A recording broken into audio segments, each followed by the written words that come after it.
All right, good morning. So today's lesson is all about the transfer control protocol and internet protocol, these two protocols that work together to form a layered stack that we know of as the infrastructure that makes the internet work. So we need to understand what a protocol is, what all the different protocols are, what the layers are, what order those layers are in, and how all that works together to make a network work. So we're going to start with the concept of a layer and how they work. So, quick chat to the person next to you. Can you think of 5 different types of devices that communicate over the internet? So we've named 5 different types of devices, and there's at least 5 different devices in this room. Some of you have got your phones in your bags or your pockets. Some of you have got your desktop computers in front of you. You might have a smart watch. There's the router in the corner. There's a couple of Raspberry Pis dotted around the place. There's a Wi-Fi router. All of these devices are very different, made by different manufacturers. Connect, some by wire, some by Wi-Fi, some by 2.4 gigahertz Wi-Fi, some by 5 gigahertz Wi-Fi, all sending different types of information. Some is video, some is text, but they all manage to communicate. How? That's the big question today. 74 billion devices. As soon as you put a number on it, it's out of date. It's going to be way more than that. So we know that you can download video on your phone, and that's over either 3G or 4G or 5G. But we want to know how it works. And if you suddenly get 5G, does that mean it breaks 4G? Do they interfere with each other? How do you manage to upgrade infrastructure without breaking everything that's there before? All of these things are solved by layers. So we've talked about different protocols and we've talked about different layers, but this lesson we need to remember what order they're in and what they do. So here we go. A layered protocol stack means you've got different protocols on one layer compared to another layer. Kind of think about it in terms of you do stuff at primary school, you do stuff at Key Stage 3, you do stuff at Key Stage 4, and you're going to do stuff at A-level if you stick around for A-level. The stuff that you do at A-level is going to be really hard to do if you haven't done your GCSEs and your Key Stage 3 and your primary school stuff. But you don't want to repeat all of that stuff because you'd get bored and you'd run out of time. You want to build on that and just trust that it's there. We do get some students who start A-level computer science without knowing GCSE, but it's really hard. You want to keep it all in the same area, otherwise you get overwhelmed. So each layer has a different responsibility. These are the layers. I'll give you class charts positive so you can remember them in a mo, but the idea is anything in the application layer is different to the transport layer, because if you upgrade the transport layer, it shouldn't break the application layer. If you suddenly switch to a different link layer, your application shouldn't be aware of it. It's like if you suddenly change from Wi-Fi to mobile data, you might suddenly stop downloading something, but it's not like it crashes your browser. It just tries again, even though you've got a completely different link medium. All of these layers can be upgraded or changed independently. Why is that good? Well, it means that if you're a specialist in networking, you can specialize in the internet layer, for example, and make routers that work exceptionally well without really having to worry about the transport layer or the link layer. You just specialize and focus in there. It's a good example of hiding unnecessary detail to focus on the most important thing, which is the definition of which GCSE computer science term. Yet abstraction. It's also a really good example of breaking down a complex problem like the internet and networking into smaller sections. What is that an example of? Breaking down a big problem into smaller sub-problems. What's that the definition of? Thank you. So decomposition, we take how does the internet work and we decompose it. We break it down into layers. Why? So that each layer can work independently. Why? Also, so that somebody specializing in this or a device that operates on this layer or some software that works on this layer doesn't really care about the details of another layer. It just trusts that it works. The detail is still important. The internet would not work without the link layer, even if your device only works on the transport layer. But the transport layer device doesn't care how it works. It just knows that it does work. Good. So it goes in order. We've got the application layer first. So you are looking at my PowerPoint. PowerPoint is an application. Google Chrome is an application. When you go to YouTube through Google Chrome, your application will initiate a request to YouTube and it will say, please can I download this video? How it gets that video, Google Chrome doesn't care. It doesn't care if it's over Wi-Fi or via Ethernet or via 4G or 5G. It doesn't care. All it cares about is, here's the video I want to watch and I want to watch it now.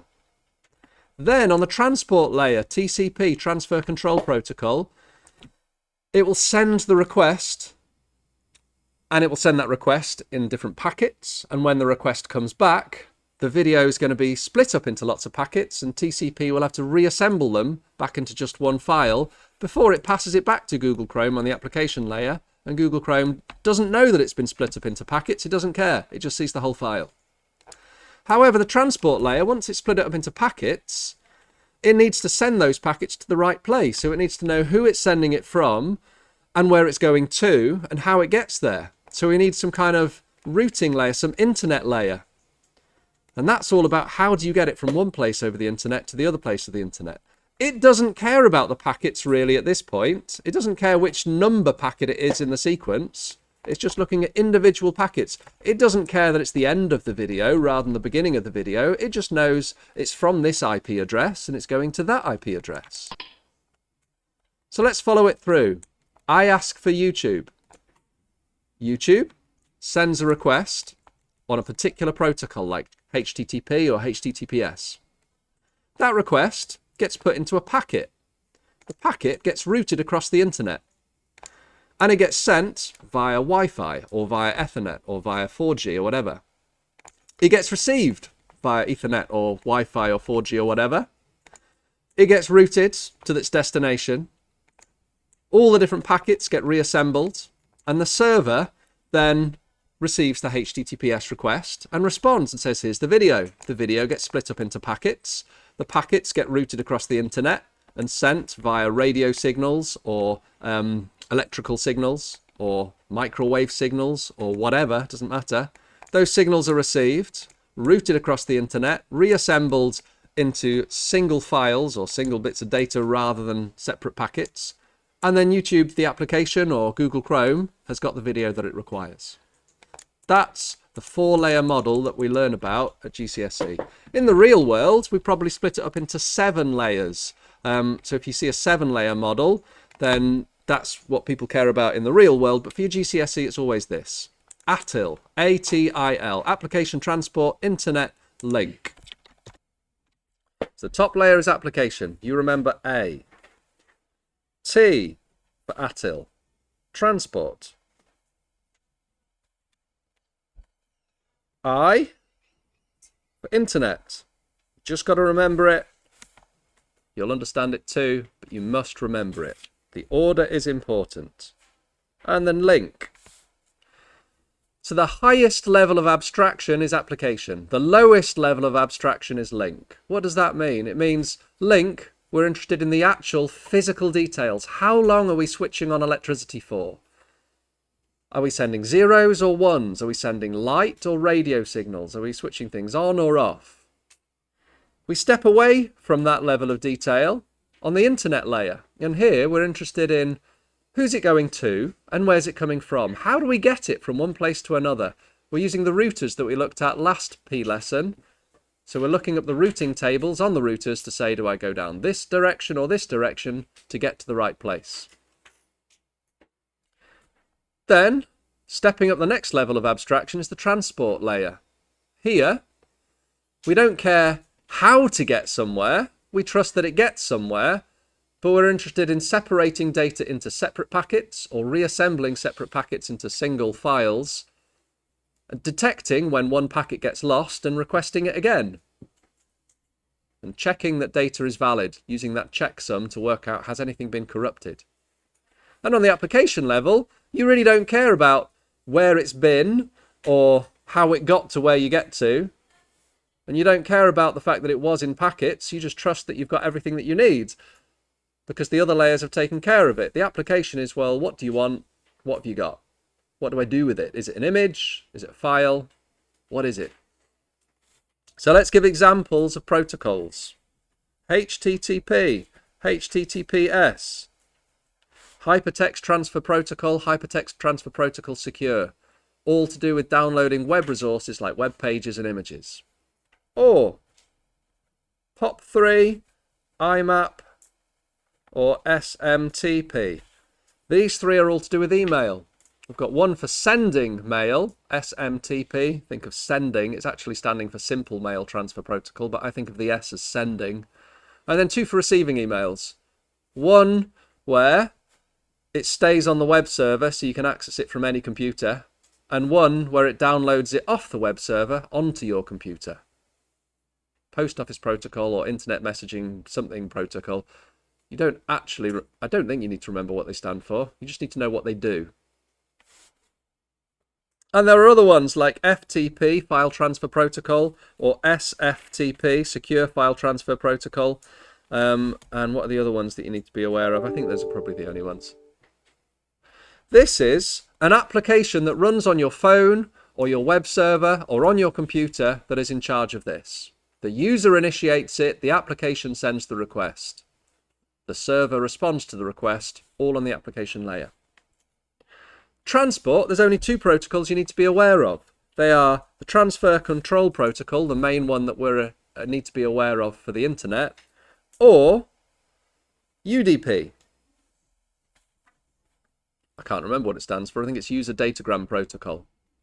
This one is reliable. What do I mean by reliable? Well, if your Wi-Fi cuts out, TCP, Transfer Control Protocol, or Transmission Control Protocol, I can't remember. Maybe you can correct me in a few minutes. If a packet gets lost because your signal disappears, TCP will know and it will chase it until you get everything you need. UDP doesn't care if something gets dropped. So if you're doing live streaming with video, you just want the latest picture of your nan's face. So if your picture of your nan's face from 5 seconds ago disappears, you don't want to waste bandwidth chasing it back up. You just want the latest video. However, if you're downloading a spreadsheet and you've lost a certain section of it, you absolutely must get it.